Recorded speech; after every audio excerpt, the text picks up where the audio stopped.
Assalamu alaikum, ma'am.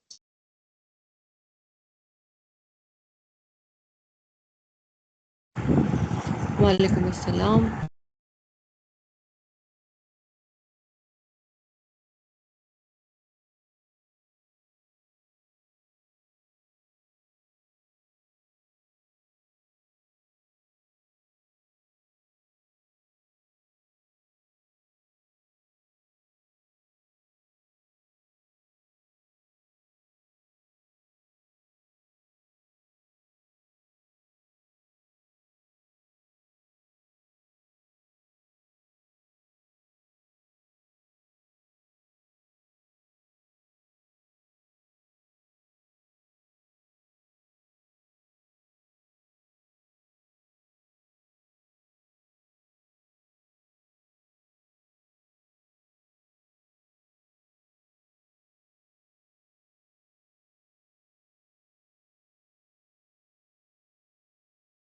Okay, dear students, meanwhile your classmates join in. Could you please confirm in the chat box or otherwise, am I audible to you?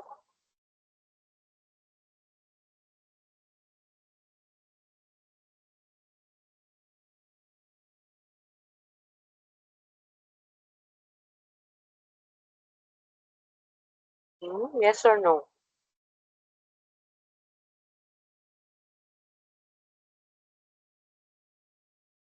Yes, ma'am.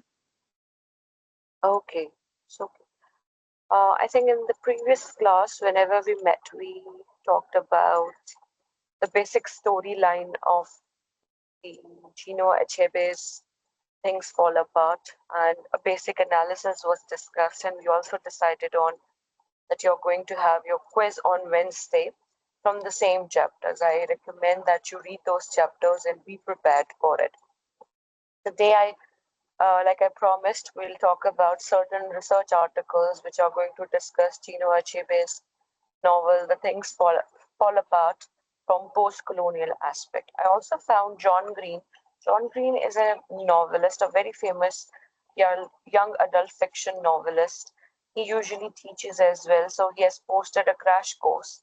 I've posted those two links for you to listen to because he's primarily talking about Chino Achebe's The Things Fall Apart in a very basic ways in which it is a post-colonial study and why it is important to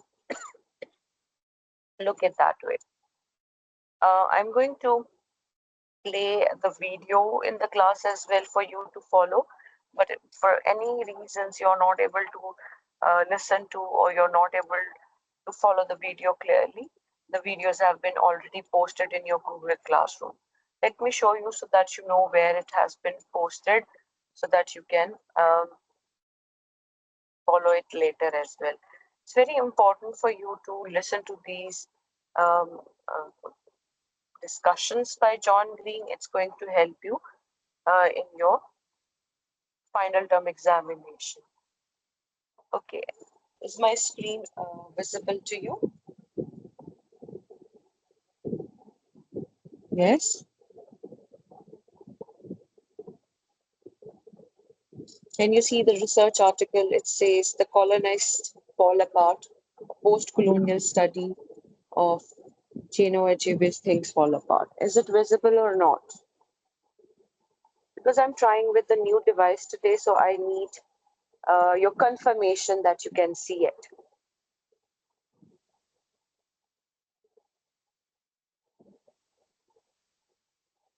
Yes or no?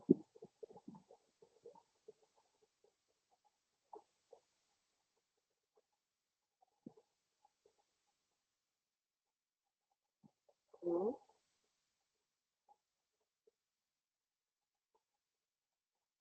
क्या आपको screen नजर आ रही है? Simple सवाल है, screen नजर आ रही है कि नहीं आ रही है?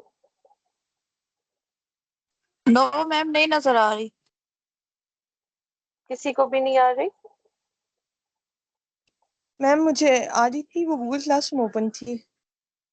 बस वही, यानी you can see the interface of my tab that I'm using. This is the link that I'm sharing that I've posted. It says A Take on Things Fall Apart by John Green. It is divided into two sections, right? And you need to watch these videos They will help you understand what's happening in it. I'm going to It's play free, it, fun, and and I effective. want you to tell me whether Download this is visible Duolingo, and the audible to you or #1 not. language learning app. Hi, I'm John Green. This is Crash. Is it audible and visible?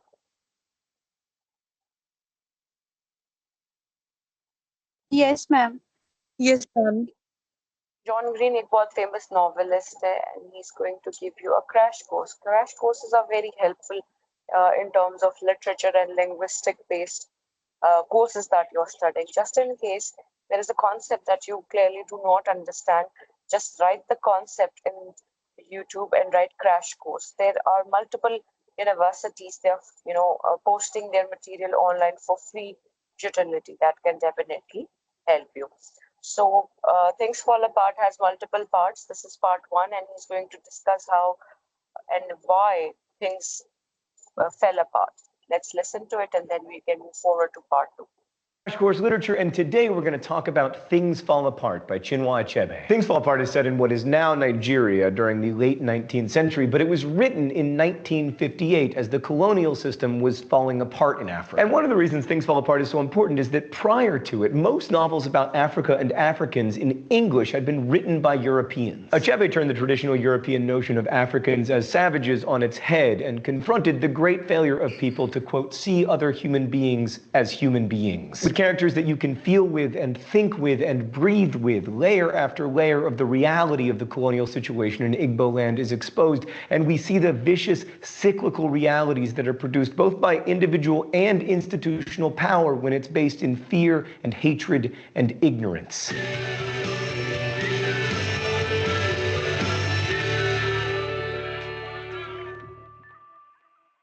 So things fall apart in Things Fall Apart, not only because of the outside pressures of colonialism, but also because of the interior pressures of the main character, Okonkwo. Okonkwo was a man known throughout the 9 villages and even beyond, whose fame rested on solid personal achievements. He's known for his strength and his wrestling ability, like during his prime in one of the community festivals before a crowd of 10,000 or more people, Okonkwo out-wrestled a man known as the Cat in a match. The Cat! And we're told of this match, the old men agreed it was one of the fiercest since the founder of their town engaged a spirit of the wild for 7 days and 7 nights. We learn all of this, by the way, in the opening paragraph of the novel, so we're immediately drawn into this world of order and belief, of competition and struggle, and of stories that are kept and passed down by elders. And we know from the beginning that Okonkwo is a man held in high esteem not only for his wrestling ability, but also because he had, quote, risen so suddenly from great poverty and misfortune to be one of the lords of his clan. But despite his status and his achievements, Okonkwo is haunted. Now, it's not quite the ghost of Hamlet's father walking around at midnight brooding about vengeance,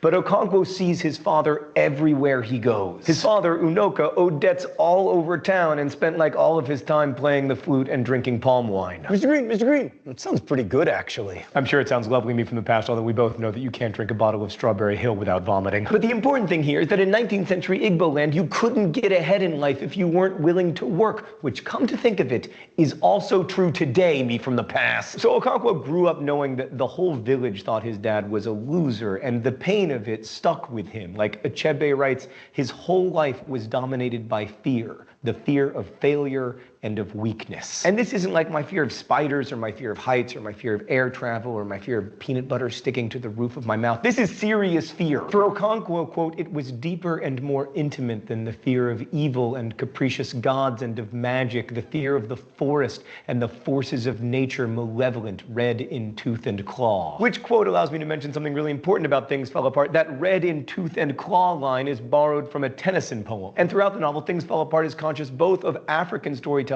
forms and of European ones. This exploration of connections and differences between two narrative traditions is really interesting, and it's not something you find as much in, like, Jane Eyre or Hamlet. Anyway, Okonkwo was always running from this deep down fear of weakness and failure, and it gives him the drive to go from being a sharecropper to power and status and wealth. It also makes him into kind of a jerk. Okonkwo develops, quote, one passion: to hate everything that Unoka had loved. One of these things was gentleness, and another was idleness. There's a great moment in the novel when Achebe says that Okonkwo seemed to walk on springs as if he was going to pounce on somebody. अच्छा बेटे मैं add करती हूँ. See, then you okay.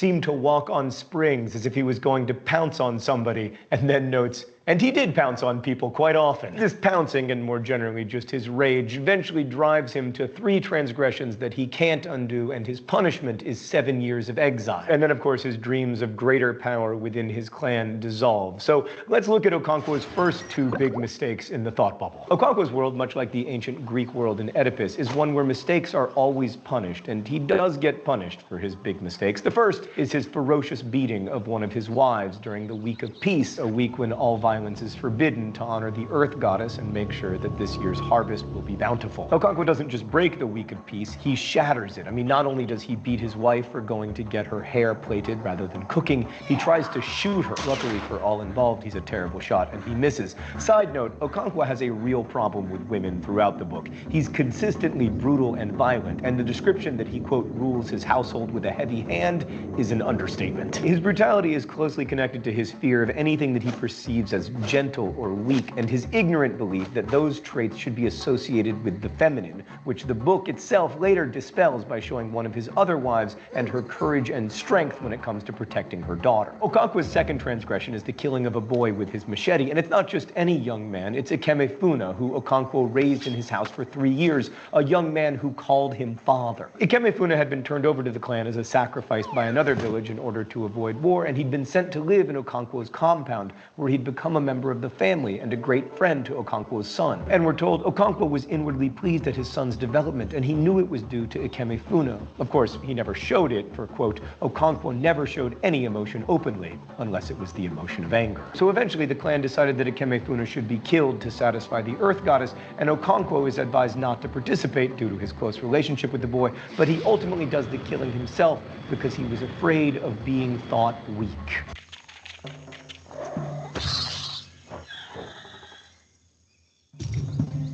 Relationship with the boy, but he ultimately does the killing himself because he was afraid of being thought weak.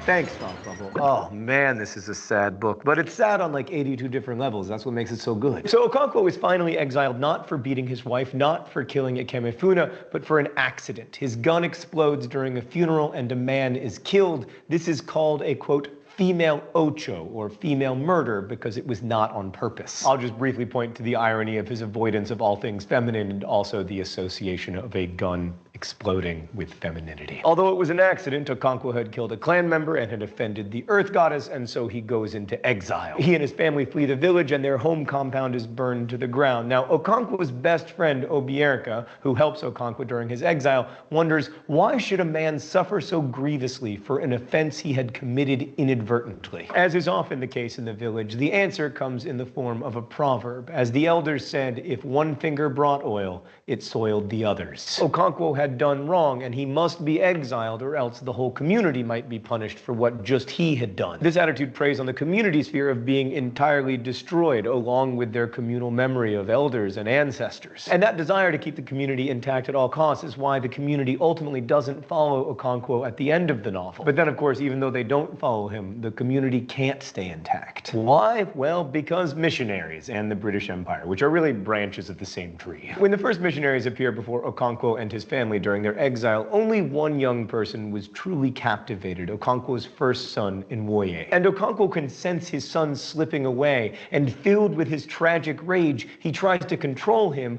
by pinning him down at the throat and threatening him. And as you may know, if you've ever tried threatening a teenager, threats only drive them further away. And after this incident, Nwoye joins the missionaries for good. What can I say, Okonkwo? You should have read more young adult novels. And Okonkwo's takeaway from this experience is not that he's a jerk, but instead that his son is weak. He sits staring into a fire and reflects upon his son's departure and remembers that people called him the roaring flame. And as he considers this, quote, Okonkwo's eyes were opened and he saw the whole matter clearly. Living fire begets cold, impotent ash. So Okonkwo decides that he was the roaring flame and that his son is the cold, impotent ash. Oh man, Okonkwo's eyes get opened a lot in Things Fall Apart, but his eyes never actually get opened. By the time Okonkwo returns from exile, a Christian missionary church has arrived in his own village and many people have converted to Christianity. The first converts are those outcasts from society. They're not even allowed to cut their hair. And that reminds us that it's not only the Europeans who at times have failed to see human beings as human beings. So those outcasts are the initial converts that eventually leads to the arrival of the British Empire and radical change in Igbo society. And in that, we see how the community's obsession with strength and stability ultimately leads to weakness and instability, just as it does in Okonkwo's life. So the British Empire follows on the heels of the church and sets up courts and police and prisons and trading posts. And then finally, Okonkwo's world completely crumbles. We'll talk more about that next week, but for today, I want to end with another author who wrote about power in colonial Africa. So it was a quick recap of what I've told you the other day already. Now we'll move forward to the part 2 where we'll start with Hi, I'm happens John Green. after This is Crash. his exile. These two videos are very helpful for those who missed the previous classes or who are not paying attention. Without knowing the story completely, it's very difficult for you to follow through the analysis that I'm going to share with you. By this video, you might have understood by now that Okonkwo is an egotistical man who's aggressive, who does not want to seem to be having any human emotions, and for that reasons, he committed so many heinous crimes and brutalities against his own people. He beat his wife, he killed his adopted son. He did understand that he didn't need to do it, but he did it anyway, which means that because for his entirety of existence, he has always listened to people telling him that his father was good for nothing. And in order to break away from that curse of society, he did not want to be called just like his father. So he did everything in his power to come across as an inhumane person. So, like Professor John Green has already pointed out for us, that he was making sure that within the colonized people were suffering on certain levels. He used the word 82 levels, and I think there could be more. And then the first people who actually converted were the people who were outcasts. Those kind of people were not even allowed to cut their own hair or have a say in their own matter. So the colonization was not taking place externally, but it also was taking place within the country, within the tribes, within the people of color. तो double level operation चल रहा था, racism चल रहा था, orientalism चल रहा था, सबऑल्टर्निज्म चल रहा, तो सारे कॉन्सेप्ट्स आपको इसमें मिलते हैं. Now continuing with what happens once he comes back after exile, we have already established the fact that Christianity had prevailed and the missionaries from England or white supremacists had brought in government, colleges, hospital, and much more. So things had already changed a lot. But our main protagonist, he still wants to get his hands on the position of the most prominent lead in the society. So he does his best to get it. Then they've mentioned his son, Enoe, who does embrace Christianity because it is less brutal than the societal norms that he has been living in. Right? Now let's move forward. Course Literature, and today we continue our discussion of Chinua Achebe's Things Fall Apart. Mr. Green, I can't even believe we're spending 2 weeks on this book. Like, it's about as long as a Babysitter's Club book. Okay, a couple of things from the past. First off, the length of a book is not directly proportional to its quality. Secondly, I could do like 5 Crash Course Literatures on Babysitter's Club 26, Claudia and the Sad Goodbye. Trying to pretend that you didn't like the Babysitter's Club so you'll seem cool. I see through you, me from the past. So Things Fall Apart is interesting on a lot of levels, and part of that is due to the historical contexts of the story. And I did say contexts plural, because it's a historical novel about the colonization of Africa in the late 19th century, but it was written in the late 1950s, just as European colonial powers were giving up their colonies. And like the novel, Chinua Achebe lived between these two worlds. So let's start there.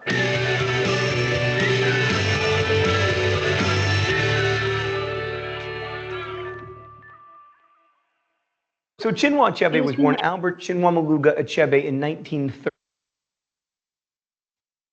जी बेटे. Ma'am Aqsa कह रही हैं इन कर दे मुझे. अच्छा ठहरे.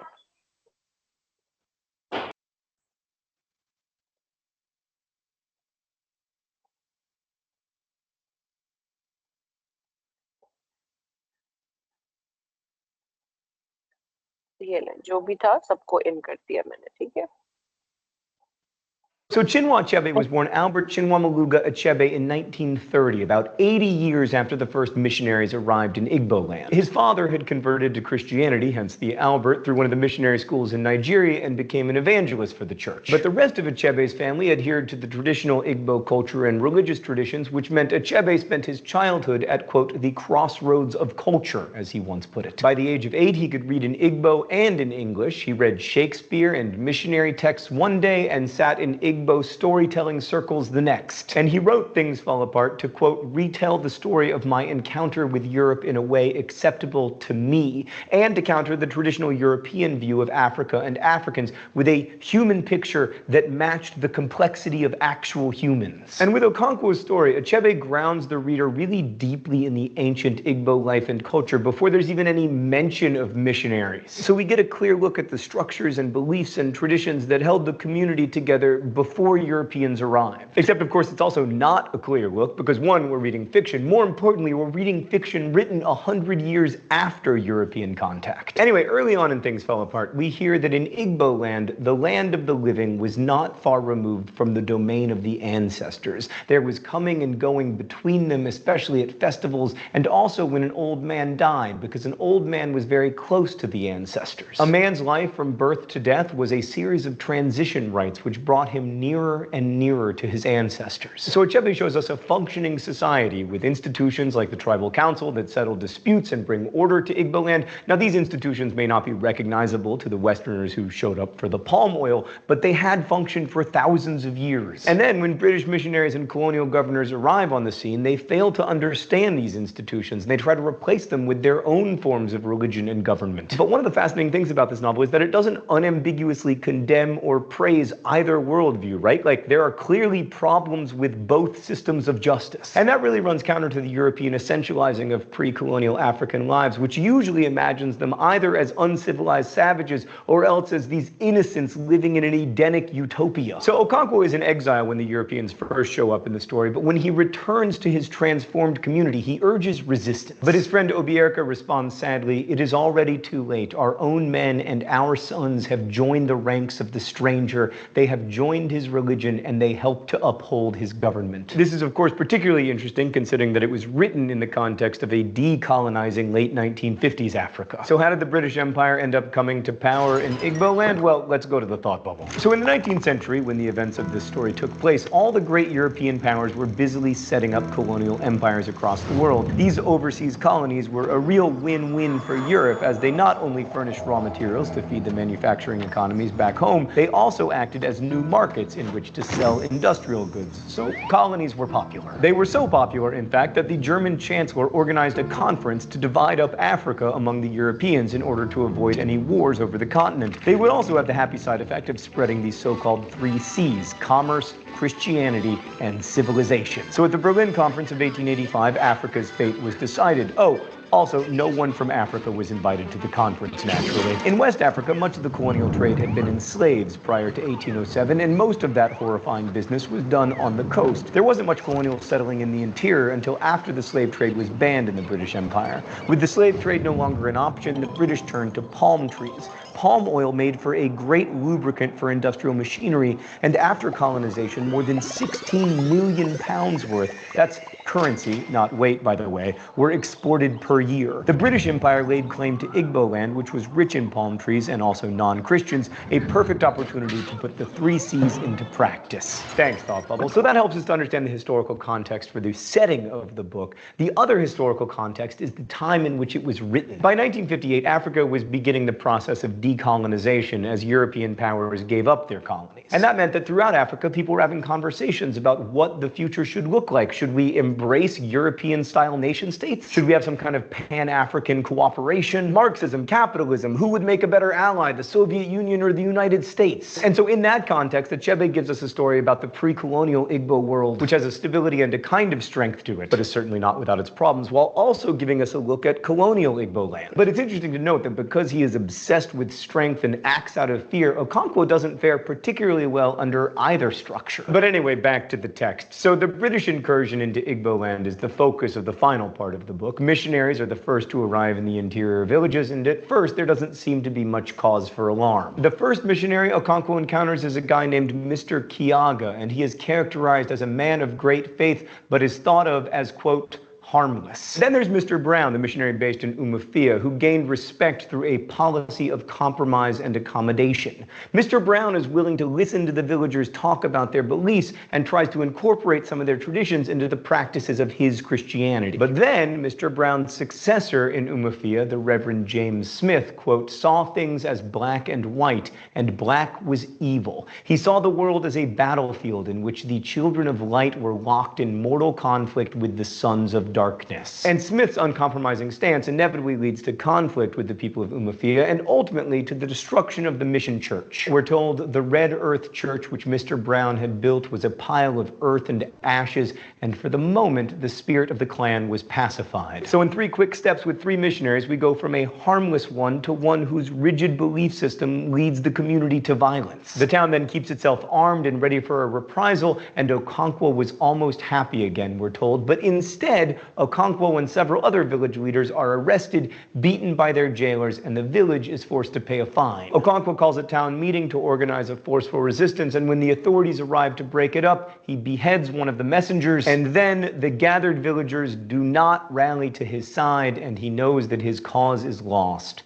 He knew that Umufia would not go to war. He knew because they had let the other messengers escape. And then when the British district commissioner arrives to arrest Okonkwo, he finds that Okonkwo has hanged himself. Achebe closes the novel by revealing the district commissioner's thoughts about all he had learned, quote, in the many years in which he had toiled to bring civilization to different parts of Africa. The commissioner wants to write a book about his experiences, which he plans to call The Pacification of the Primitives of the Lower Niger. And he decides that Okonkwo, the textured character we've come to know through the course of this novel, would warrant, quote, perhaps not a chapter, but a reasonable paragraph. In those final moments of the novel, we see the loss of humanity that's inherent to colonization, and indeed that's inherent to the privileged gazing upon the other. The European system of colonization so profoundly failed to see human beings as human beings that it wrought destruction in Africa and across the world. But of course, Okonkwo and his village are not just a paragraph to us. They are not a footnote. Things Fall Apart and great books like it help us to wipe away some of the spots on the lenses of our perception. They let us see more clearly and ask us to imagine the world and the people in it with more complexity. And they ask us the big questions, the kinds that may not have easy answers but are still worth pursuing. As Achebe said later in his life, Igbo people say, if you want to see it well, you must not stand in one place. Thanks for watching. I'll see you next. So I hope it was helpful for you to listen to Professor John Green talk about the story once again, the story that you need to study at your own multiple times so that you do not find yourself at a loss of words. Please understand, writing merely the story would not help you. You have to be very analytic and critical in your way of analyzing all the actions like Professor John Green and the way I tried to share with you in classes as well.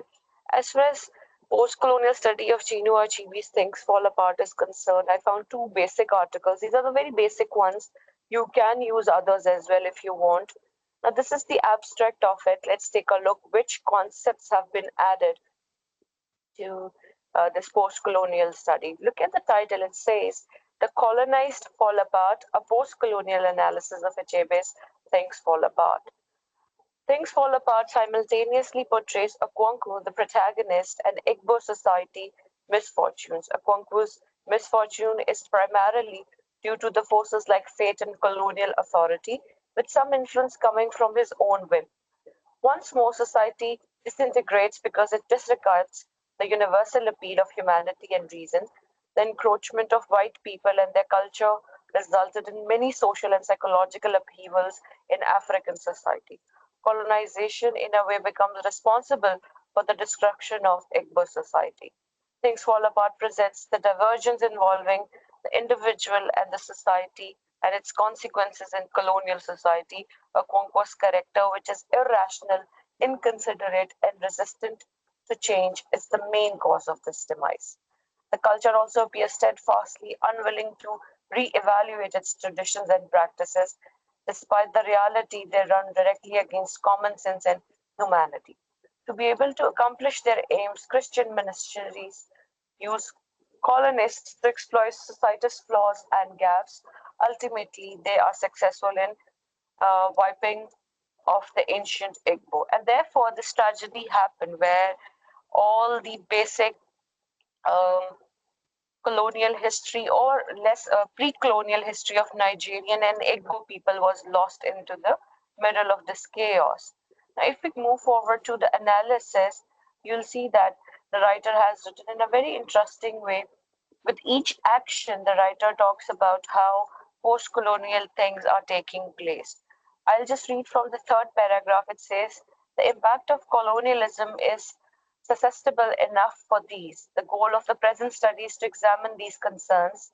The protagonist, Okonkwo, who looked to be a historic wrestler, defeating the massive, famous MLAs, the cat unbroken for 7 years from Ethiopia to Mabenta, is described as having heroic propositions and proportions at the beginning of the book.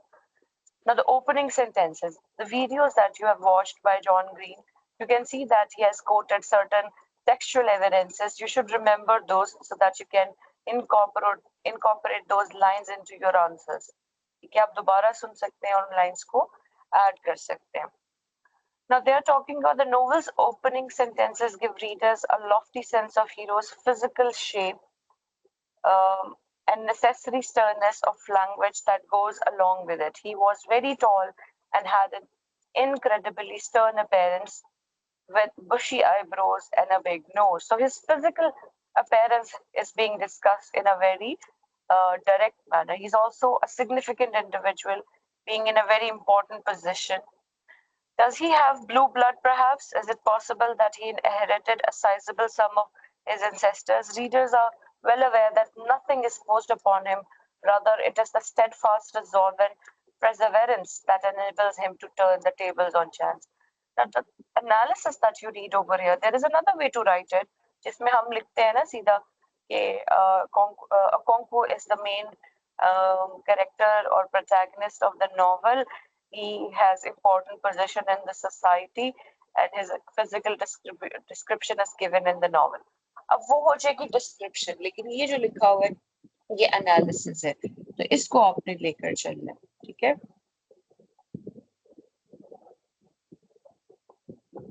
ये analysis चल रहा है, ये आप देख सकते हैं.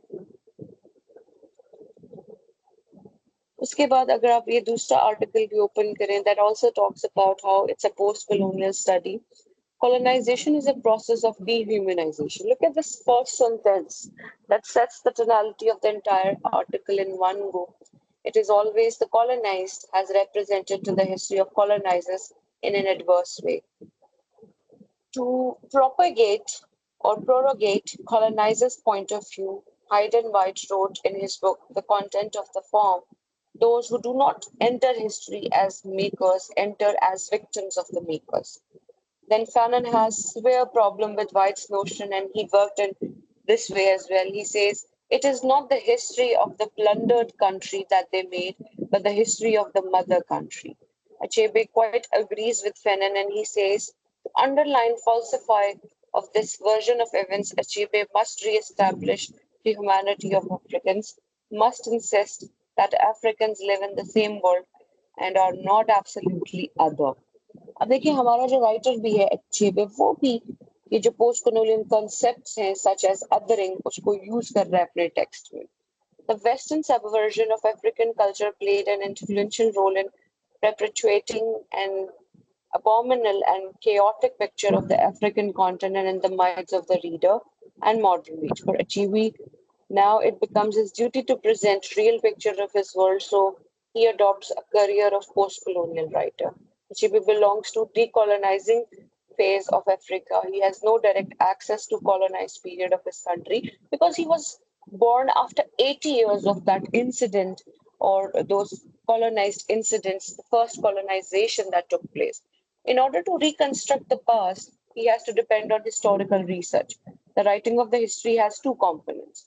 It depends on variable fact and it arranges those facts in a narrative. As a writer with a definite purpose, he could have idealized or romanticized the picture of Africa, which he wrote out of rubble. Achebe in his novel attempts to present pre-colonial states. Excuse me, ma'am. Ji ji ma'am Hazra कह रही है उनको इन कर दें class में. कर तो दिया बेटे, फिर डिस्कनेक्ट हो गई. चले, let me try again. Okay, I've added her once again. So the novel has a certain style to stress on everyday ordinariness of Igbo life or Igbo life. The world is comprehensible, right? Then he narrates the story of Igbo individual who witnesses the emergence of European institutions. Then Europeans considered the alleged lack of language among the Africans as the major thing, the lack of the culture of civilization among the later. अब इसी तरह से देखिए यहाँ पे example दी है. For example, as our people say, a man who pays respect to the great paves the way of his own greatness. This is why Achibi used native dialect to present Okonkwo's life. For him, languages carry the pride of community. Further, he elaborates the concept of self-pride. Self-pride sustains the culture. When self-pride disappears, the culture is eliminated. Afterwards, we find only relics of the past. ठीक है, तो ये analysis आप पढ़े. If you find anything difficult you can ask. ठीक है, ये दोनों एनालिसिस अवेलेबल है. बहुत सिंपल से लिखे हुए, इसमें बहुत सारे कंसेप्ट्स भी मिसिंग है जो आप देख सकते हैं और आपको पता चलेगा. फिर एक और जो आर्टिकल है वो कल्चरल हेजेमनी की बात कर रहा है. आई hope you remember what is hegemony.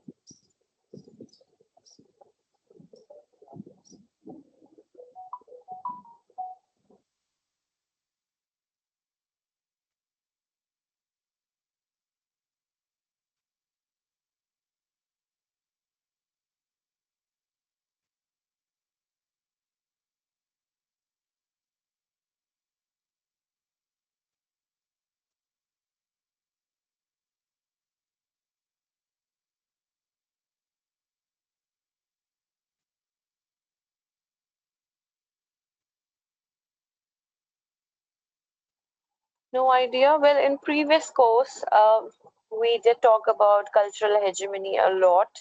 Pakistani English literature में हमने काफी बात की थी. It simply means that hegemony का मतलब होता है सुपीरियर जो मतलब कल्चर कंसीडर किया जाता है. जैसे आप इंग्लिश अफ्रीकन कल्चर के हिसाब से देखें तो, या यूरोपियन या अफ्रीकन के हिसाब से, तो यूरोपियन खुद को मतलब सुपीरियर कंसीडर करते हैं compare to African. yes, the comparison between two people, depending on where they come from, they believe that they are politically, economically, and culturally better or in a better state as compared to them. So ये जो power dynamics होते हैं, जिसे geopolitical dynamics भी कहा जाता है, इसमें market control भी होता है, value भी होती है, nations भी होती हैं. ये discourse analysis में भी बहुत commonly hegemony का word use होता है, right?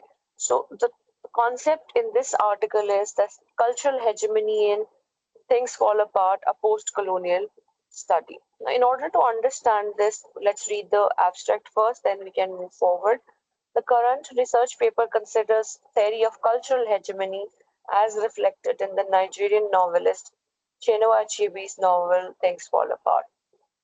The study aims to examine Achebe's novel as a profound example of cultural hegemony during the colonial era. The novelist exhibits his motherland Nigeria as a culturally hegemonized territory by the English colonizer at that time. The study also presents Antonio Gramsci's theory of cultural hegemony as the main subject in the development of both fields, cultural studies and post-colonial studies. Further, the article is divided into three main sections and a conclusion. The first section shows the development of cultural hegemony as a new theory at the hand of the Italian theorist Gramsci, who is known for his own perspective. The second section examines the significance of cultural hegemony in the cultural studies and post-colonialism. And the third one takes the theory of cultural hegemony through the selective analysis of achievement. So I'll not be reading word by word from first two sections. I'll just directly go to section 3, where this concept is being analyzed through the text that we are concerned with. As far as Things Fall Apart is concerned, the analysis traces the novelist's attempt to expose colonialism as a hegemonic power through an overt portrayal of the cultural struggle between colonizers and the colonized in Nigeria. Finally, the study ends with the conclusion that sums up the ultimate findings of the research. They are just simply talking about that what Antonio Gramsci's theory of cultural hegemony is. ठीक है, इसका simply मतलब ये है कि weaker classes को overpower करती है पावरफुल क्लास. ठीक है, उसके बाद importance of cultural hegemony and cultural studies. Of course, cultural studies are very, very complicated and they are very peculiar and they have their own, lenses and ways to analyze. If we talk about any culture of the world, it is very significant and it is very complicated to begin with. Now, cultural studies could also incorporate Marxist theory as well, and it does not go without societal differences. Cultural differences go hand in hand with the societal differences as well. Then comes the analysis. Things Fall Apart is written by the Nigerian novelist, and the novel is meant to show Igbo culture before and after colonization. The pretext of colonization is the civilizing mission, which is supposed to civilize the primitives and modify their culture. The novel summons the focal points of theory of cultural hegemony given by Gramsci. It has already been discussed that he, which means Gramsci, theorizes that any regime does not necessarily relies on dominance by force, but uses hegemony as the system of control. According to Gramsci, a hegemonic system is established through the willing consent of people. The consent is obtained by the dominant regime through cultural hegemony. Achibi's novel hence presents the hegemonic model of consent and coercion that can be found in the relationship between colonizers and the colonized. So that binary versus periphery, the slave versus master, us versus them, colonizers versus colonized, subaltern versus master, ये सारे concepts इसमें applicable है. The Igbo society is known for its distinct social structure, which is composed of the Igbo Council of Chiefs. The Council of Chiefs compromises the Igbo clan heads of many villages. Each clan consists of families and each family has a leader. अब वो आपको पूरा setup बता रहे हैं कि कैसे इस हेजेमनी को डिसमेंटल करने की वो कोशिश करते हैं. These beliefs are the main source of their religious and human activities. As soon as the colonizers enters the society, the Igbo culture starts changing. जैसे ही external forces, white people, they enter into their realm, they try to not directly or immediately finish their existence, but it is a gradual process where they lose their roots, the cultural roots to the British colonizers. As far as the novel is concerned, language and religion are the cultural components that have been penetrated by the British colonizers. कैसे penetrate हुआ? उन्होंने उनके बच्चे, उनके young लोगों को school भेजना शुरू किया, उनके religion में उनको कन्वर्ट करना शुरू किया. जब आप एक रिलीजन की तरफ जाते हैं तो उसकी कल्चरल लैंग्वेज, उसके कल्चरल प्रैक्टिसेस भी उसके साथ आते हैं. तो उन्होंने पेनिट्रेट करना शुरू कर दिया, उन्होंने मिक्स एंड मैच करना शुरू कर दिया. Through out the novel, the colonial regime uses ideological means to convince the colonized that it is at their best interest to believe in the current regime. The colonizer does not force them into following orders, but it convinces the colonized through religion. As a result, people of Ethiopia are divided into two opposite sides. Some of them show consent to the new religion, while others resist it by all means. British colonizers employ the church as an ideological institution where they teach natives Christianity. Looking at people of Ethiopia as primitives, the colonizers deploy Christian beliefs as part of their civilization mission. अब वो जो civilization की disguise है, yes, उसमें बहुत फवायद भी हुए, like we talked about the other day, लेकिन उसमें बहुत सारी जो उनकी originality है वो hinder भी हो गई, वो कम भी हो गई. The church focuses on those who suffer because of Igbo customs, it wins such outcasts as Noevi and Nika. On Konku's son, Noevi abandons the Igbo beliefs and caused his brother Ikwafuna to be slaughtered by Okonku. As for Nika, she escapes from her ancestors' beliefs as her twins have been thrown into the forest of evil by the elders. She had four previous pregnancies and childbirths, but each time she had born twins and they had been immediately thrown away. Now, look at this custom, this tradition, this way of living that since this lady had twin children, so she must be cursed. So these children must be cursed. So they were killed. Shanika seems to be content with the new religion that authorizes her to become a mother of twins. So that's why certain people who were not okay with Igbo belief system, they abandoned it and followed Christianity to the core. Then colonizers established cultural hegemony through language as well. Language plays a huge role in stabilizing the control, the colonial power. The colonizers introduces his educational system to the colonized through English. The colonized is ultimately required to learn the new language. And when they are learning the new language, their culture is being definitely somehow uh, in the shadow. It is fading away.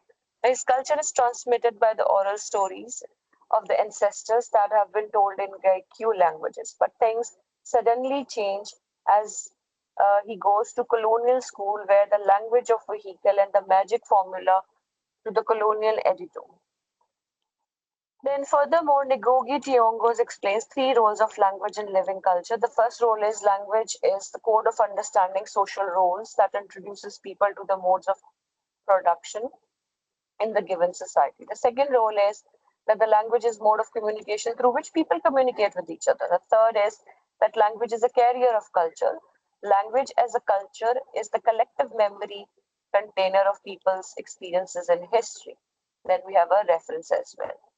Now, in the novel, The Things Fall Apart, Achieve gives voice to the voiceless Africans as he introduces Igbo language as a cultural carrier of Igbo culture. Igbo culture is conveyed in an oral form of proverbs and songs.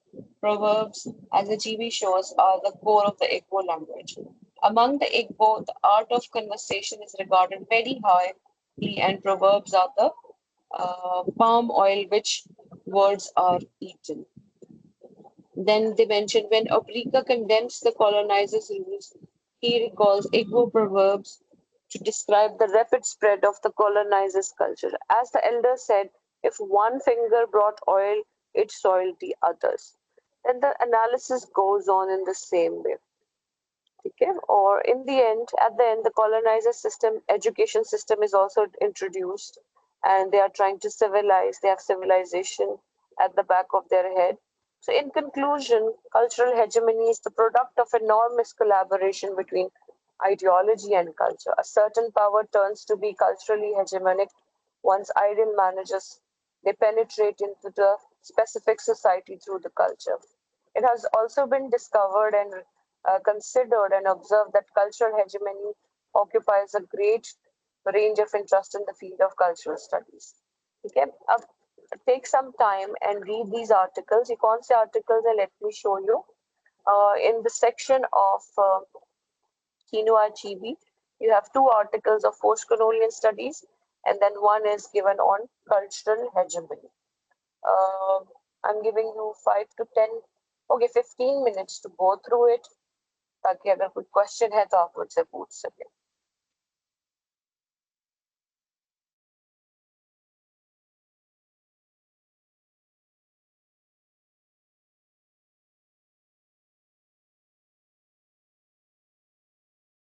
बेटे ये article Google classroom में available है, आप वहां से देख सकते हैं, पढ़ लें. कोई क्वेश्चन है तो बताएं.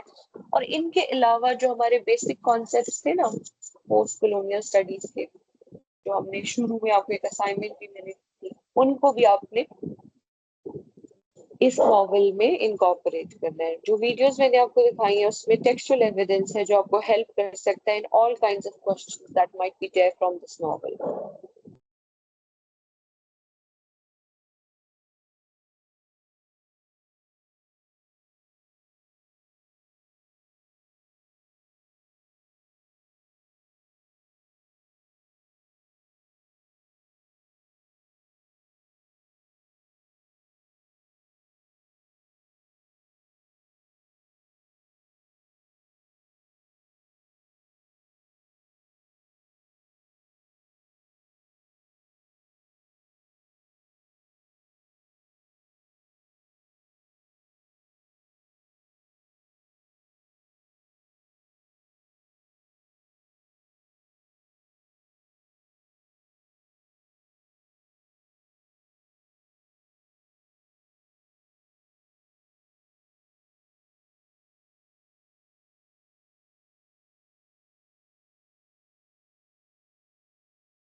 Jibite, any questions? I hope you have read some of it. Of course, not line wise, but analysis देख लिया है और आपसे expectation not exactly ऐसी नहीं है, लेकिन इससे मिलती जुलती insightful analysis है. So if you have any questions, please go ahead and ask.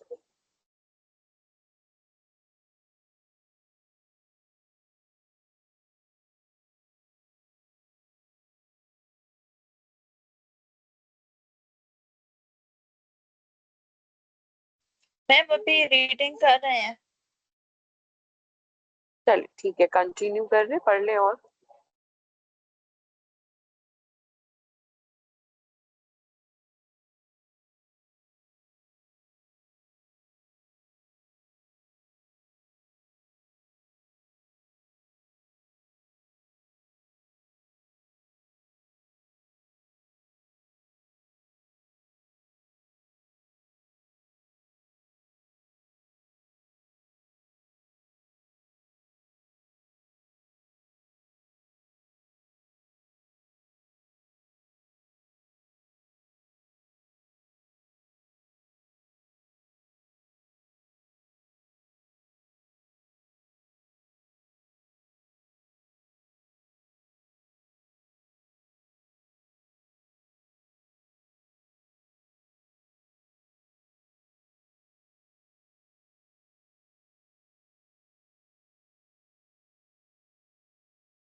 Okay, I hope you're done. You've read most of it. Do you have any questions with it?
Okay, by that silence, I would come to a conclusion that you do not have any questions whatsoever.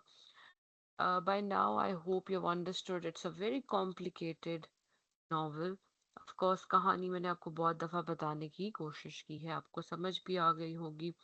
Analysis को बहुत सारे perspective से समझा जा सकता है, वो भी समझ आ गया होगा. Anything that any one of you would like to add?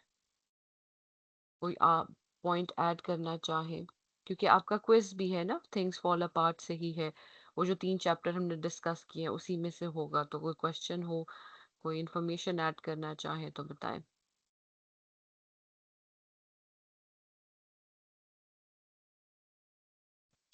Ma'am जो फर्स्ट 2 पार्ट हैं उसके, हम्म.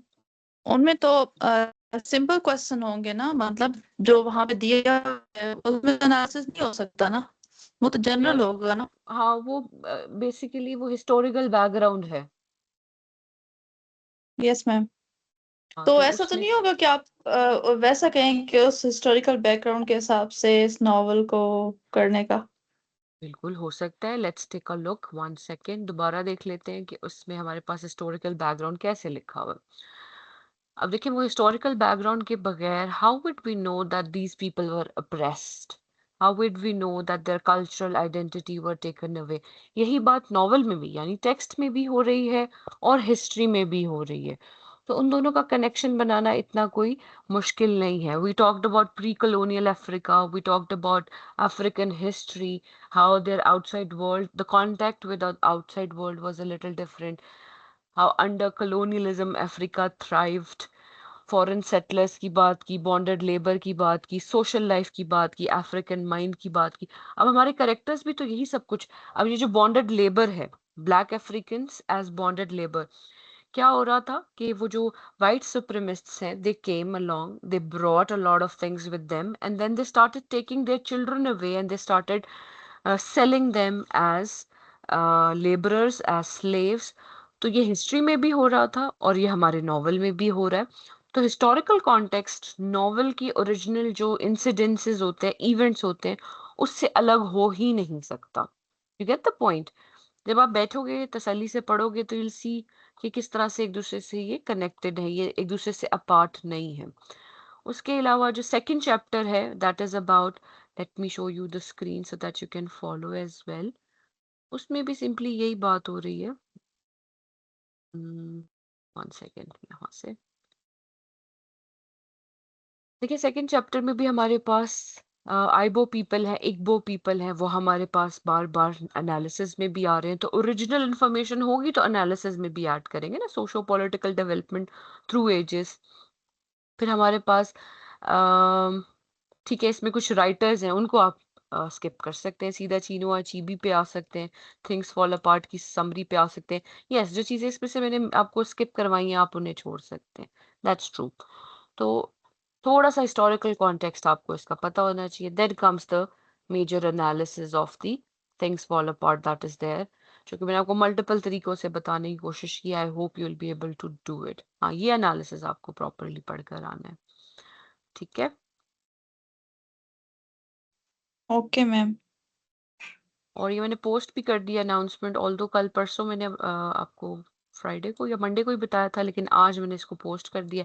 So please do not miss, nobody should miss it, ताकि आपके इंटरनल स्कोर्स भी फाइनलाइज कर दिए जाएं। और when do you expect your final term to start? कौन सी डेट को स्टार्ट होने वाले? Ma'am any idea? Second week में कह रही थी मैम राबिया। यस ठीक है, मैम रबिया कह रही थी कि 9th ऑफ जून से स्टार्ट होंगे, 8 या चलो 9। सही है। तो यानी we do have like 2 to 3 weeks.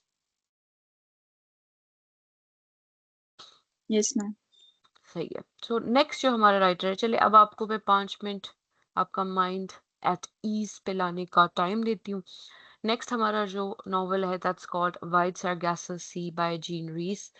ये भी बहुत कॉम्प्लिकेटेड है। तीनों ही नॉवल जो आपके फाइनल टर्म में है, things Fall apart and White Sargasso Sea and A Bend in the River by Nepal, ये तीनों ही ऑफ कोर्स, ये जो हमारा तीसरा नॉवल है इसका सिर्फ ओवरव्यू लेना है, लेकिन since the paper will be made by somebody else so we cannot take a risk, we will study some post colonial aspects and existential crisis, कुछ ऐसे कॉन्सेप्ट्स की बात करेंगे जो हमें ऑलरेडी पता है।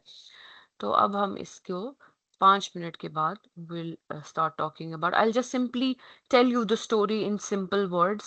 I will not be reading with you line by line for this. ये आपको खुद करना पड़ेगा। मैं आपको सिर्फ इसकी कहानी बताऊंगी और सीधा सीधा पोस्ट colonial इंटरप्रिटेशन पे चली जाऊंगी, ठीक है? So that we can finish it. Okay ma'am.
Okay, I hope that's a sufficient amount of time for your mind to cool off. Now we can move forward to the basic introduction to White Sargasso Sea by Jean Rees. अब ये जो है ये novel, this is going to be a little more complicated. This is a PowerPoint slide that I found on a university website. It's very helpful. Just let's take a look at it quickly. The novel is called Wide Sargasso Sea by John Rees. Who was John Rees? She was born on 24th of August in 1890 in Dominica. She was the daughter of Welsh doctor and Creole mother, white Creole mother, young white girl in a predominantly black community. She came to England in 1907, and then she did a series of jobs, such as she became an artist's model, she became a mannequin, a chorus girl after the death of her father. So she had to work at a very tender age. She began to write when she first of her three marriages broke up, so she was married twice. In 1966, she made a sensational reappearance with White Sargasso Sea and died in 1979. So her own life is, um, it saw a lot of ups and downs. Now, the inspiration of Sargasso or this Sargasso comes from Bertha Mason in Jane Eyre. Now, this is another novel from another writer. So it's a symbol. Symbolically, it's taken from it. And she wrote that I thought I'd try to write her life, wanted to restore voice of Bertha Mason, challenge to Jane Eyre rather than a true prequel.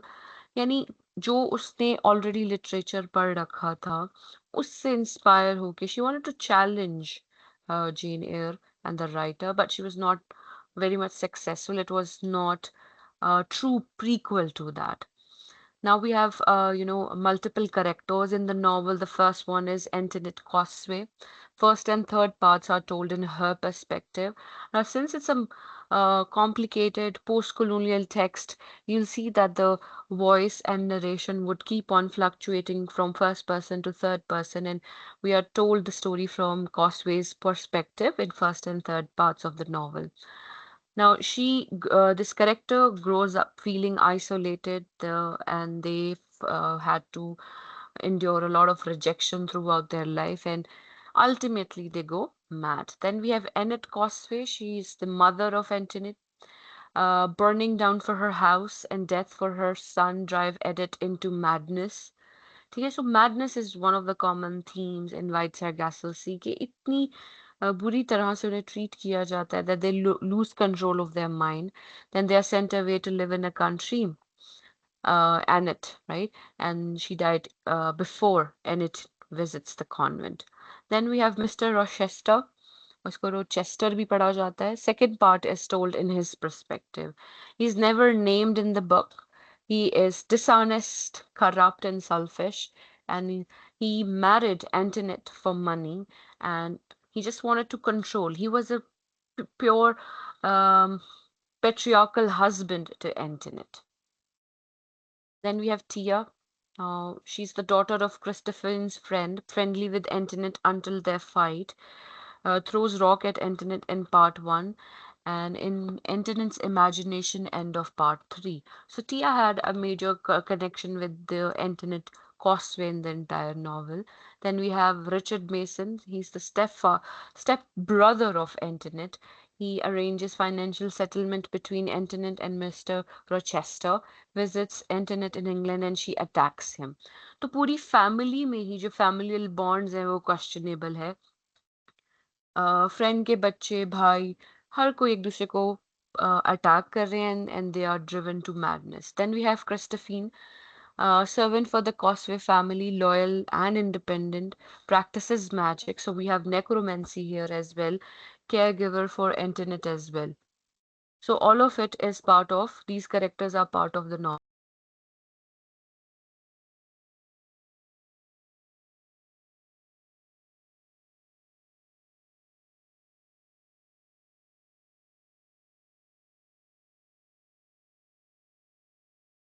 Okay, furthermore, we have identity struggle, which is one of the common concepts of post-colonial studies. Now, Antoinette associates her identity with three things: racial identity, name, and place. And we are no different. हमारी identity भी हमारे card के साथ ही associated है और उतनी ही dependent है. ठीक है?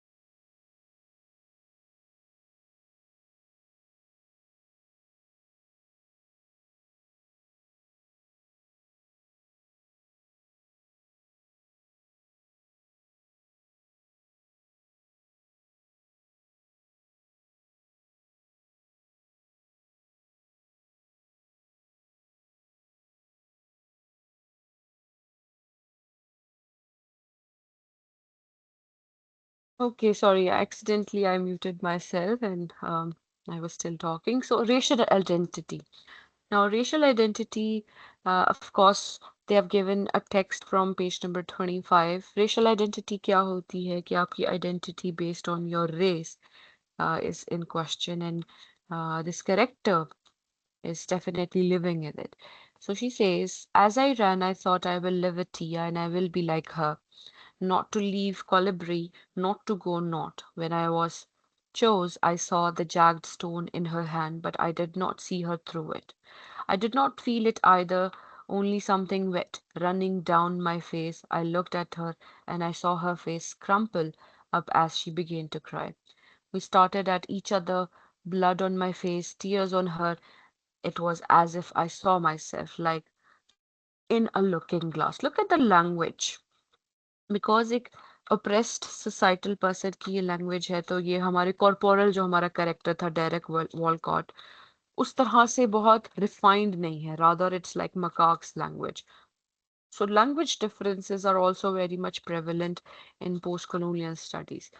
Second is name. Her name is she's associating it with the name Antoinette.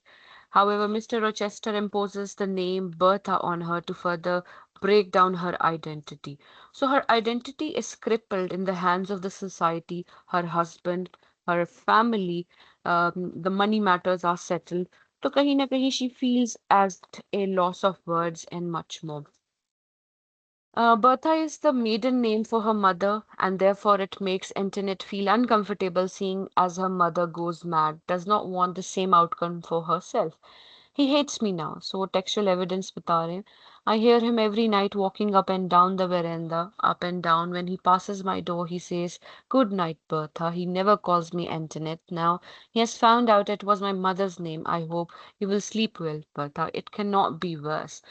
So it's a psychological torment as well. He is putting her through torment and many other levels of tortures so that she cannot come out of her traumatic experiences. And how does she associate place with it? When Antoinette's mother, Annette, is taken from Colibri, and it immediately links this with her mother's madness. She was part of Colibri that had gone, so she had gone. I was certain of it. Mr.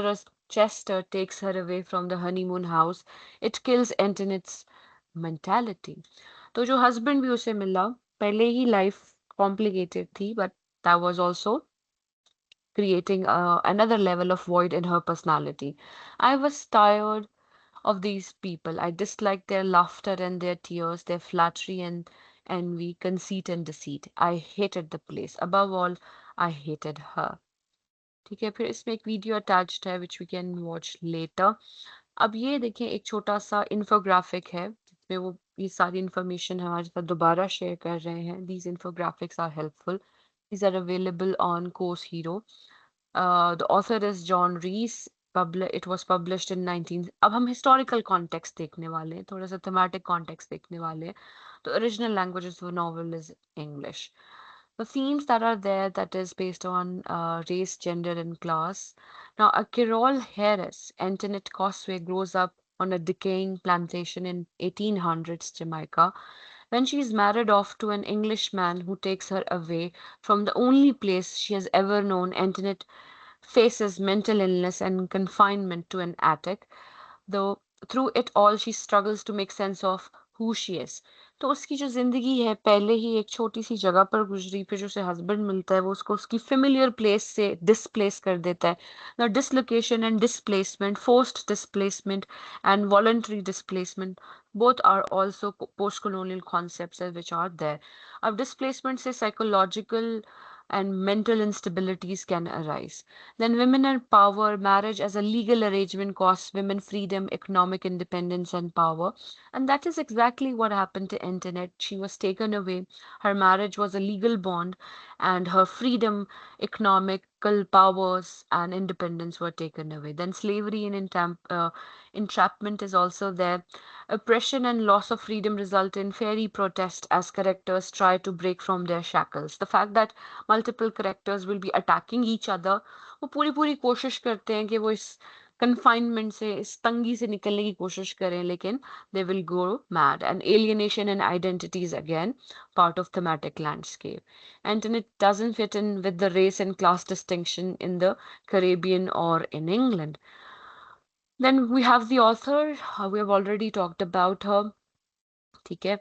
Now, there are certain numbers in Wide Sargasso Sea. Number 2, novels in which Rochester locks his wife in an attic.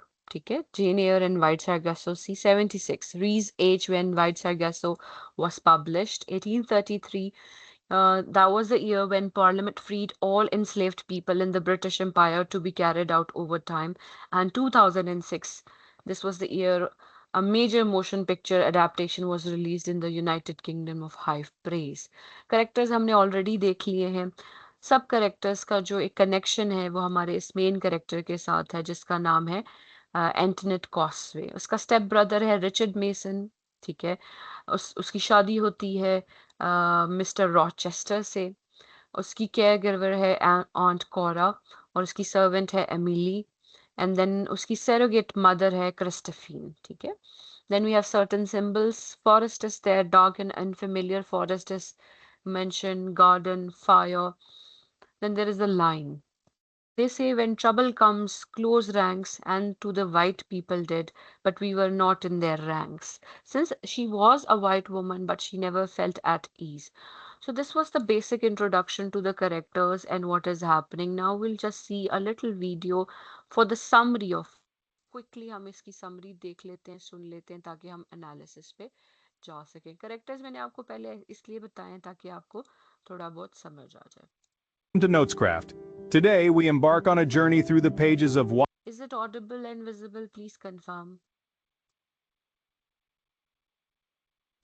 Yes, ma'am. Wide Sargasso Okay, let's watch. Sea, a novel by Jean Rhys. Published in the mid-20th century in 1966, this book has captivated readers for decades with its riveting narrative and complex characters.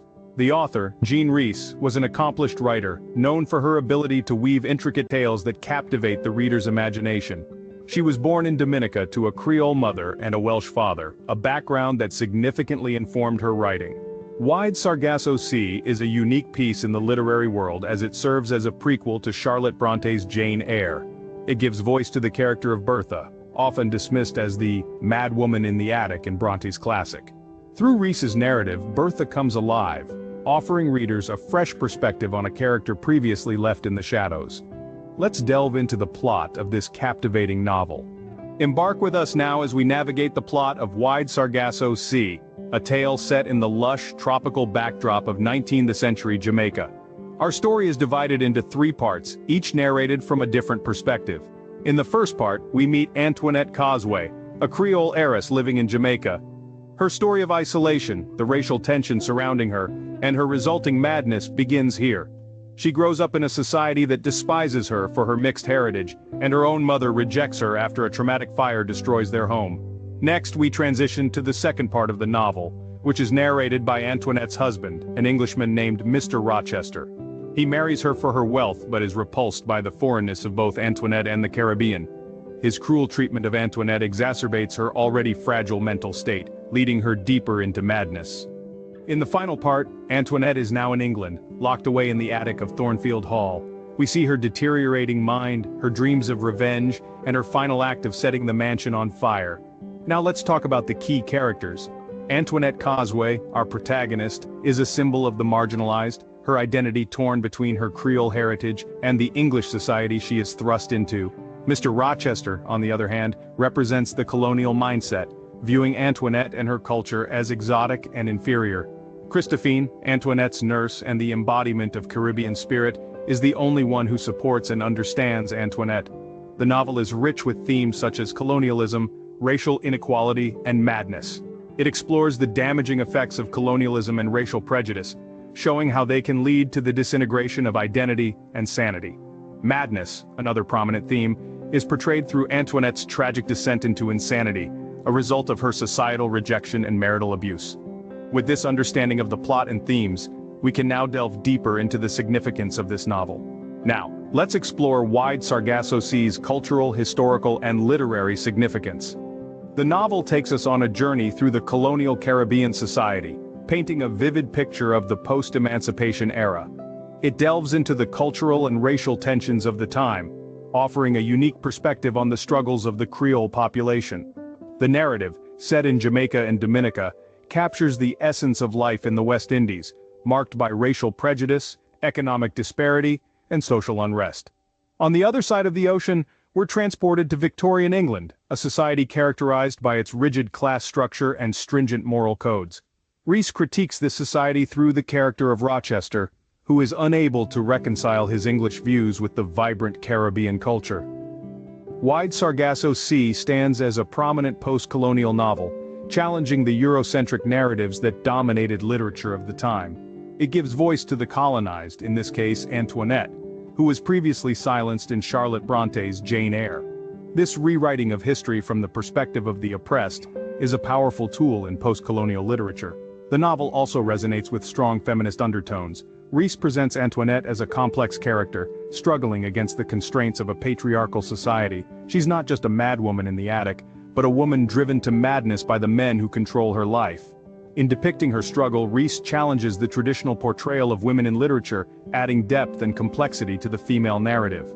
Wide Sargasso Sea has had a profound impact on the literary world, introducing the concept of writing back to the canon. This is the process of responding to or reinterpreting a classic work from a different cultural perspective. Rhys's novel is a brilliant example of this, as it reimagines the story of Bertha Mason, the marginal character from Bronte's Jane Eyre. This novel indeed has left an indelible mark on literature. Now, let's see how it connects to Rhys's life. Jean Rhys's life experiences significantly influenced Wide Sargasso Sea. Let's explore these connections. Born in Dominica to a Welsh doctor and a Creole mother, Rhys was raised in an environment deeply embedded with cultural complexities. This Creole heritage, a fusion of European, African, and Caribbean influences, is reflected in the novel's rich tapestry of characters and settings. The character of Antoinette Causeway, the novel's protagonist, mirrors Rhys's own experiences. Like Antoinette, Rhys was a Creole, an outsider in her own homeland, never fully accepted by the European society or the native Caribbean populace. This sense of cultural displacement and alienation is a recurring theme in Wide Sargasso Sea, heavily drawn from Rhys's personal experiences. Rhys's upbringing in Dominica, amidst the lush tropical beauty and stark social inequalities, is vividly depicted in the novel's setting. The contrast between the idyllic natural landscape and the human tensions brewing beneath is a testament to Rhys's nuanced understanding of her homeland. Moving to England at 16, Rhys grappled with the cold indifference of a society that viewed her as an outsider. This sense of alienation and the struggle to belong, much like Antoinette's experiences in the novel, is a direct reflection of Rhys's own life. The novel's exploration of patriarchal authority and female subjugation also bears the imprint of Rhys's personal experiences. Rhys's relationships with men were often fraught with power dynamics and exploitation, themes that are deeply embedded in Antoinette's marriage to Rochester. Moreover, the novel's exploration of racial and cultural identity, the tension between belonging and otherness, mirrors Rhys's own struggles with her Creole identity in a predominantly white society. In essence, Rhys's life experiences are not just a backdrop, but a driving force behind the characters, setting, and themes in Wide Sargasso Sea. These connections between Reese's life and her novel add depth to our understanding of Wide Sargasso Sea. We've journeyed through the Wide Sargasso Sea, explored its depths, and surfaced with a greater appreciation for Jean Reese's masterpiece. We've navigated the complex plot, met the intricate characters, and delved into the major themes that make this novel a classic. This literary voyage has taken us through the cultural, historical, and literary significance of the work, illuminating its profound impact on literature. We've also journeyed into Reese's life, drawing connections between her experiences and the narrative she crafted. Wide Sargasso Sea continues to resonate with readers, its themes of identity, displacement, and otherness as relevant today as they were when it was first published. This enduring relevance, coupled with its literary merit, cements its position as a cornerstone of 20th century literature. And so, our journey concludes. But the exploration doesn't have to end here. Thank you for watching. Please like and share. I hope you've understood or the reinforcement of the information that I had already shared with you. As far as the title of the novel is concerned, Wide Sargasso Sea, you can definitely correlate it with the Sargasso Sea, which is situated in the North Atlantic and known for its floating seaweed. Now, why wide has been associated with it? Wide simply means wide-ranging, complicated, complex themes such as race, culture, and gender. And sea or Sargasso Sea represents a deeper significance. It is a unique ecosystem characterized by entangled seaweeds. So the writer, that is Jean Rees, and our character Antoinette, she was somehow stuck or conflicted between these places. She was displaced, she was taken for granted, she had to go through many ups and downs, and therefore this title is significant. There are certain research articles that I've posted. Let's take a look at those, or one of those. The rest may be studied by you. Um, yes, the tragedy and redemption, the post-colonial interpretation of White Sargasso Sea. बहुत आसान है, ये मुश्किल नहीं है, analysis आपको बहुत अच्छे से समझ आ सकता है. If somebody would like to voluntarily read, कोई अगर ये पढ़ना चाहे abstract तो please पढ़ें.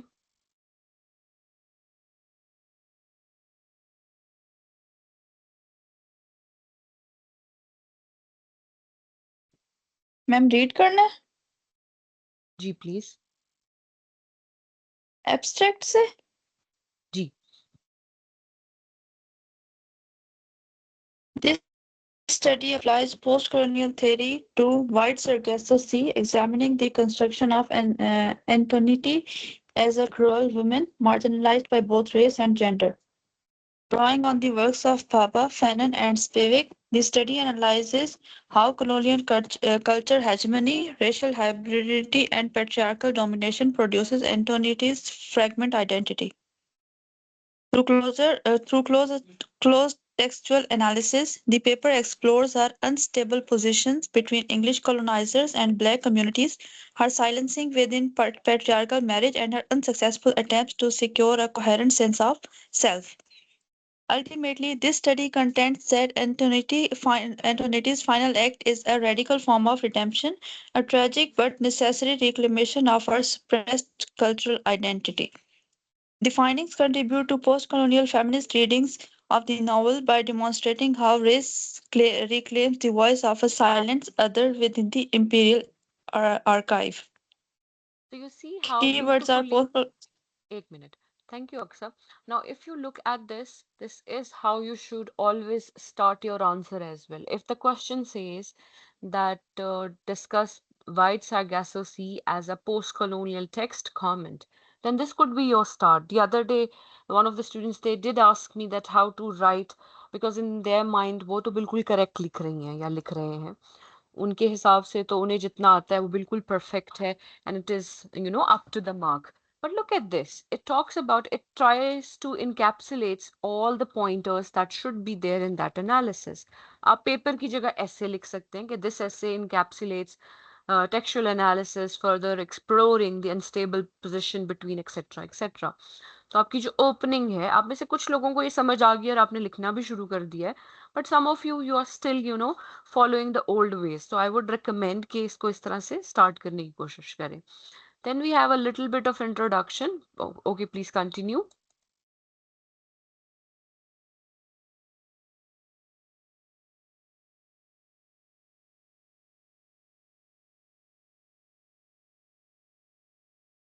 Okay.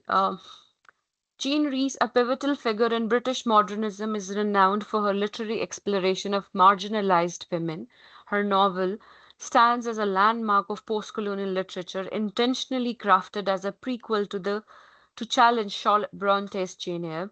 While Bronte's novel depicts the Creole heiress as merely madwoman in the attic, Rhys gives her a history, a voice, and a name, thereby exposing colonial anxieties and patriarchal assumptions underpinning Bronte's classic.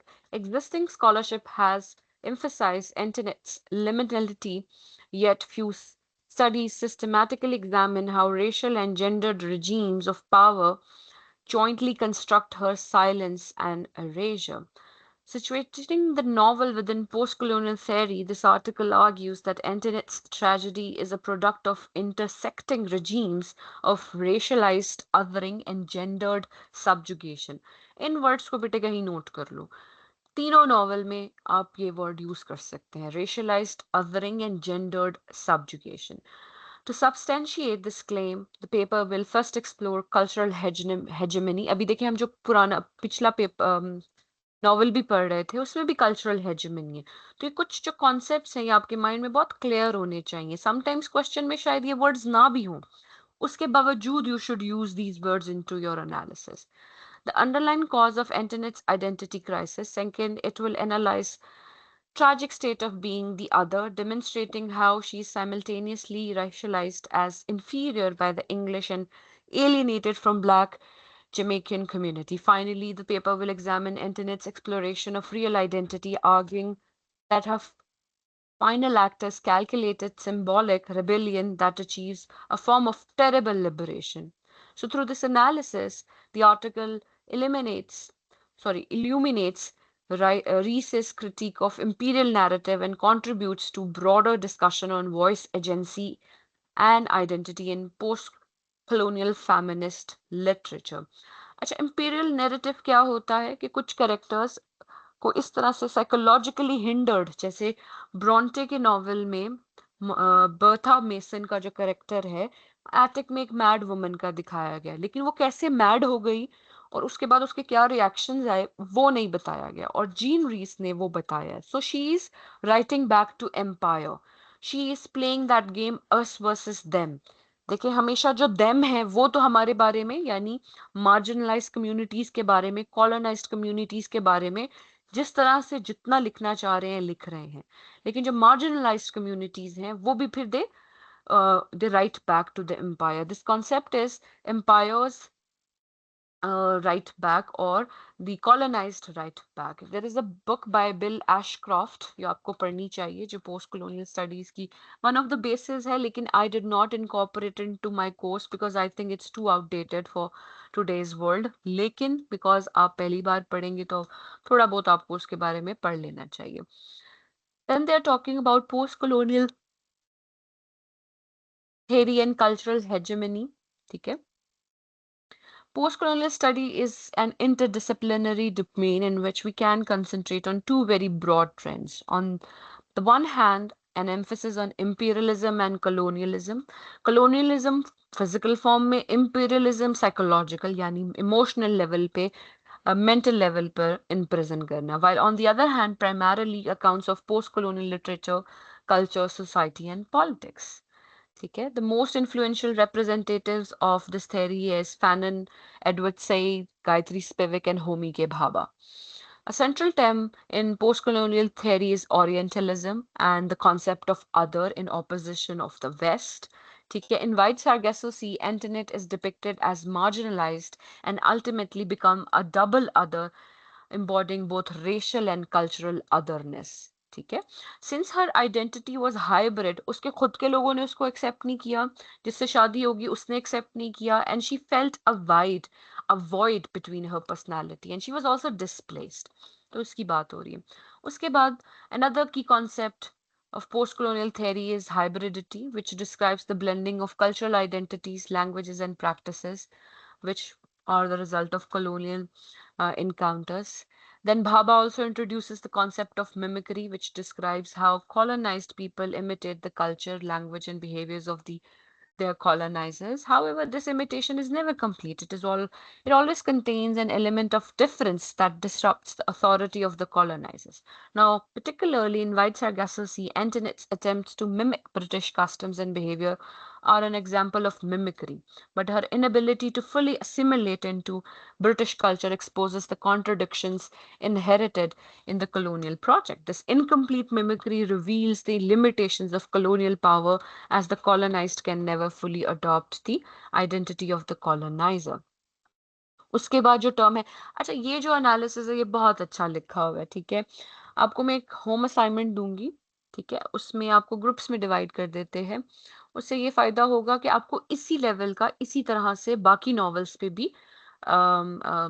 या drama पे या poem पे जो भी आपको assign होगा, you are suppose to write you have to replicate this, कि ये वाली कॉन्सेप्ट उस नॉवेल में उस टेक्स्ट में कैसे हो रहा है. ये जैसे बता रहा है ना व्हाइट सारगासोसी में, यही पैटर्न यूज करते हुए आपने थिंग्स फॉल अपार्ट में बताना है, अबेंड इन अ रिवर में बताना है, मंकी माउंटेन पे बताना है, फार क्राई फ्रॉम अफ्रीका में बताना है. तो मैं आपको ग्रुप्स में और या इंडिविजुअल, कुछ को इंडिविजुअल दे देंगे, कुछ को ग्रुप्स में दे देंगे, ताकि आप इसको कंप्लीट करके एक आपका क्विज हो जाएगा और एक ही आपकी असाइनमेंट हो जाएगी, and then will be done with the internal scoring.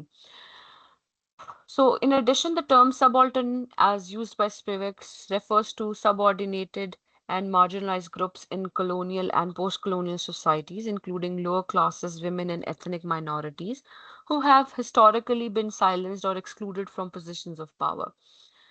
The novel offers a profound literary embodiment of this concept. As a white Creole woman, Antoinette occupies a liminal, powerless space rejected by both the English colonizers and the formerly enslaved black population, and her process of silencing, driven by interlocking forces of patriarchy and colonialism, tragically illustrates the subaltern's inability to speak and be heard within dominant structures of power. Furthermore, the concept of cultural hegemony is also crucial in understanding post-colonial dynamics. It refers to the process through which the ruling class imposes its cultural norms and values on subordinate groups, gradually shaping their worldwide view. Okay, give me a minute, please.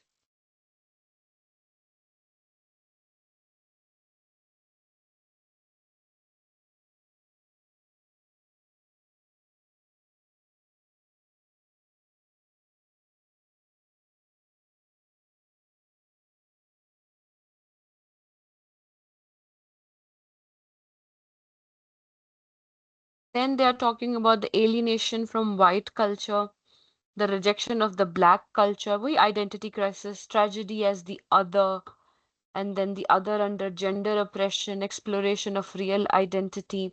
और ये बहुत खूबसूरती से ये पूरा novel आप इसको पढ़ सकते हैं. ठीक है, फिर आ जाता है White Sargasso Sea offers a complex and nuanced critique of colonial power, cultural hybridity, and gendered violence. Through the examination of Antoinette's identity crisis under cultural hegemony, her racialized and gendered othering, and her futile search for selfhood, the novel reveals the profound psychic and material consequences of colonial domination. Antoinette's tragedy is not an isolated narrative but emblematic of the broader condition of colonized women who are situated at this intersection of racial hierarchy and patriarchal authority. By reimagining the silenced mad woman in the attic, Rees disrupts the canonical imperial narrative and foregrounds a voice historically rendered invisible in the Western literary canon and tradition. In doing so, novel also exposes the epistemic violence embedded in the colonial discourse and challenges the myth of unified, stable imperial identity. Now, Reese's rewriting of Jane Eyre thus operates as a powerful post-colonial intervention. It not only critiques the ideological foundations of empire, but also restores agency to those marginalized by its narratives. White Sargasso Sea remains a testament to enduring legacies in such ways. ठीक है? अब बेटे, you have half an hour. You may read this article. इसके अलावा एक और article मैंने post किया जो कि gender, ethnicity and colonial perspective पे फोकस कर रहा है, तो ये भी आपने पढ़ लेना। ये दोनों आर्टिकल्स आपने पढ़ लेने हैं। और आई एम स्टिल कनेक्टेड, कोई क्वेश्चन है तो फिर आप मुझसे पूछ सकते हैं। ठीक है, कहानी आपको समझ आ गई है? ठीक है, और उसकी जो इंस्पिरेशन है, म्यूज है कहानी की, कहाँ से आती है, वो भी आपसे शेयर कर दी गई है। अब आप ये आर्टिकल्स पढ़ लें, इनको नोट्स बना लें, नोटबुक एलएम को यूज कर लें, किसी एआई को यूज कर लें, ताकि इनके नोट्स बन जाएं, and then you should be ready to answer. तब तक मैं आपका एक ना असाइनमेंट पोस्ट कर देती हूँ, जो कि आपको इस आर्टिकल की बेसिस पे बनानी है, और आपको ग्रुप्स बना देती हूँ। ठीक है, तब तक आप इस आर्टिकल को फिनिश कर लें, पढ़ लें।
ओके बेटा, I have posted the question, let me show it to you ताकि आपको पता चल जाएगा कौन किस ऑर्डर में काम कर रहा है. This is the major assignment, right. और मैंने वो जो एनालिसिस जिसको आपने फॉलो करना है उसका पीडीएफ भी यहाँ पर अपलोड कर दिया. ठीक है.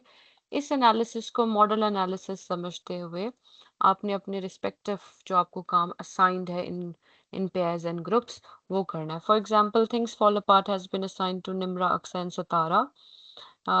Far from Africa, which is a poem, is given to Shoaib.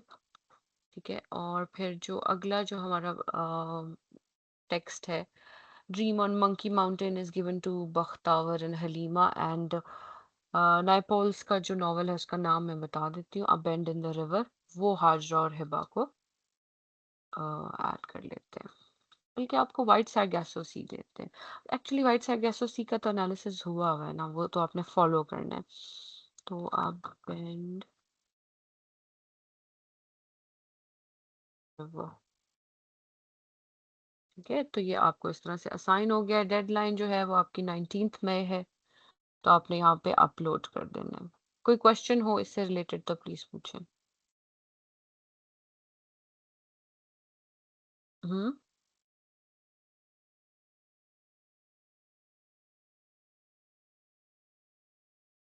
No ma'am, अभी नहीं है, अभी जब काम करेंगे फिर क्लास में पूछ लेंगे.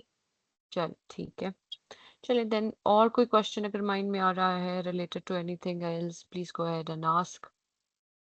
और रही बात फाइनल टर्म की, तो I do have a meeting with the professor in a week और 2, तो फिर मैं आपसे शेयर करूंगी इंस्ट्रक्शन. बाकी परेशान नहीं होना, I will be there. Questions अगर कुछ बहुत ही आपको लगता है कि बहुत ही मुश्किल होंगे, तो I will be explaining how to do it, तो आप वो कर लेंगे. पढ़ेंगे तो हो जाएगा. पेपर पोस्ट कॉलोनियल स्टडीज जो है या लिटरेचर जो है वो इतना मुश्किल लग रहा होता है ऑफ कोर्स, लेकिन जितना पढ़ते जाएंगे उतना ये ब्लेंडेड होता है, यानी कनेक्टेड होता है, तो वो हो सकता है. Then I'll be ending this class. I think that's a lot of discussion that we had today, and I definitely want you to read at your own. कोई भी बात ना समझ आए, कोई भी point of discussion हो, प्लीज पूछें ताकि हम उसे डिस्कस करें. पूरे पूरे आर्टिकल्स को सबक की तरह पढ़ना क्लास में it's not convenient, this is not ideal. I should be only telling you the tip of the iceberg.